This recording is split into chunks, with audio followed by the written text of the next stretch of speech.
When having a narcissistic or toxic individual in your life, it's not always an option to simply cut them out of your life and go no contact right away. You might have children with the narcissist, or it simply is or feels impossible to leave at the time.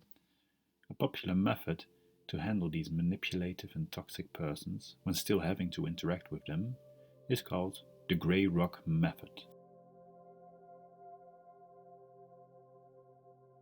In this video, I will shortly explain this method, its possible use and more importantly also the risk of using it. The grey rock method can work temporarily, but in the long term you need to feel the emotional distance that we try to create by using the grey rock method on the inside as well. To me, it's very important to not only focus on what is grey rock behavior and how to act this way, but to consider your energy and underlying feelings and triggers as well. So, what exactly is the idea of the grey rock method? The basic idea is that you try to become as boring and unappealing as a grey rock. You minimize personal and emotional interaction with the narcissist as much as possible. The method requires you to become emotionally non-responsive towards the narcissist. The result is that you don't fulfill their need for narcissistic supply and the narcissist eventually loses their interest in you.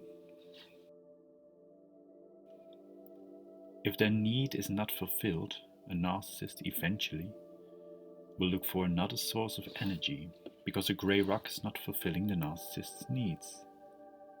If you don't respond in an emotional way at times when they trigger you, they will feel they are losing control.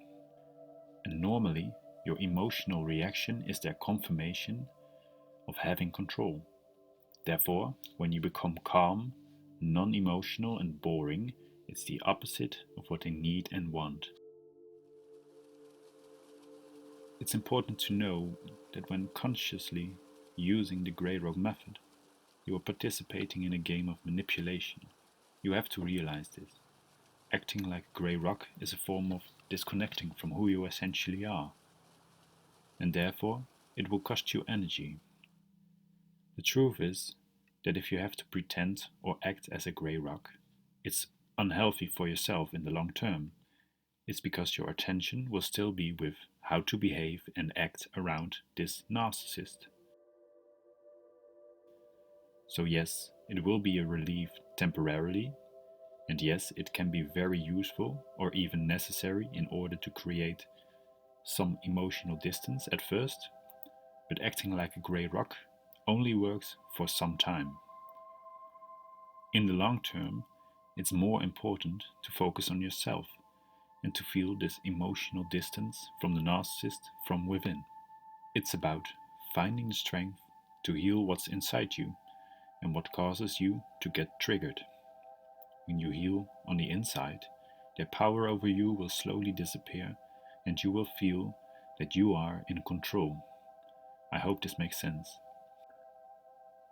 If you don't become triggered, you don't have to pretend or act as a grey rock anymore, because you will automatically behave in a non-emotional way towards the narcissist.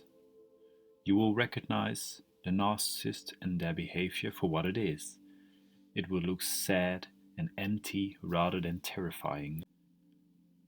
When still triggered a lot, your attention will mostly be with the narcissist. Slowly, you need to shift your attention from the narcissist towards yourself. Focus on the inside. Why do I feel triggered when this person is behaving a certain way? Know that you are not responsible for their manipulative behavior. Work on yourself and develop yourself. To me, that's where the long-term solution will be. You will learn to set boundaries and stand up for yourself. You are worth this time and effort.